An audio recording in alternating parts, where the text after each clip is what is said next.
Happy New Year to everybody. I hope everybody's well. I hope everybody's had a good New Year's. 2022 was certainly a great year for music, so let's hope 2023 is even better. The first album I'm going to review in 2023 is from a group called Haven of Echoes and their album, The Indifferent Stars.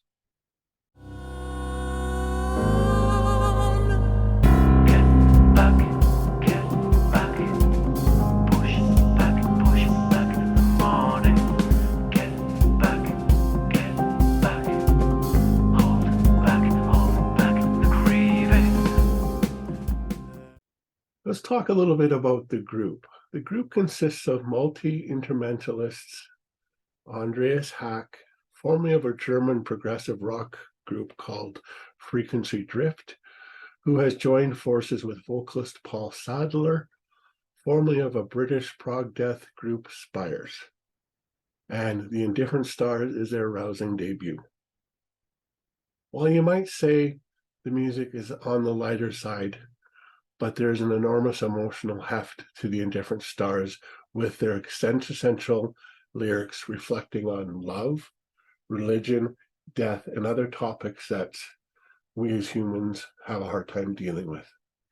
All this poignancy is conveyed adequately with the anguished longing of Sadler's vocals.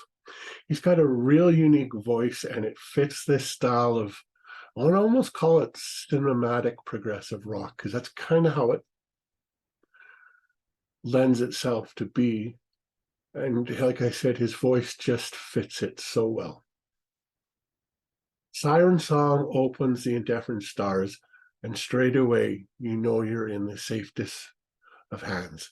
The colossal weight of emotive writing, the sadness of the strings, the thunder of those great opening chords, and the rolling ambiances beneath, all of it in this lovingly composed track. It is definitely one of my favorite tracks, and there's an excess of gorgeous composition across all 6 tracks on the album. They didn't waste any time putting this out as a single either, which I believe came out almost a full 6 weeks before the album was actually released. And it is a good representative of the style you can accept from this project. The decidedly more gothic The Orator's Gift has a fragmented drum beat that is quite intoxicating, and it establishes a sense of anguished paranoia that is totally compelling, as it is a prelude for the tenderly velvet voice to infuse, deluge, and seduce the listener, occasionally tossing in a whisper, then forcefully emitting emotion with delirious conviction. What a voice he has. Now, following The Orator's Gift, we have another gift in the fact that it is my favorite track on the album, and it is a song called Stasis. And this opens with a gentle note of piano over a little bit of orchestrations with an emotional vocal is inserted. For most of the song, the band explores the more cinematic and ambient side of their sonic repertoire, culminating in the final and an elaborate Prog section to end the track on a crescendo. You have to hear it to believe it. It's composed so well, this song, as is the album, but this to me is the highlight for sure. Following Stasis, we have a song called End Time. And this is perhaps the most cinematic of all the tracks with its various transitions and building atmosphere. I love the ambient portion in the middle, along with the eerie keys and the hefty rhythms near the end. Consequently, the next song, The Lord Giveth, sounds different to me of all the tracks. Parts are quite dark and the doom-laden, and coupled with Paul's anguished vocals, it all makes for quite a gothic flavored helping. The longest track in duration and the last on the album is a song called Let Them In. It's characterized from the start by a very elaborate sound. The rhythm section is intricate. The guitar adds a heavy touch in its riffs, while the vocals are tense. More heavy passages alternate with symphonic openings, giving a distinctly prog touch to the song, passing from more rock moments to almost metal, passing through some delicate sections as well.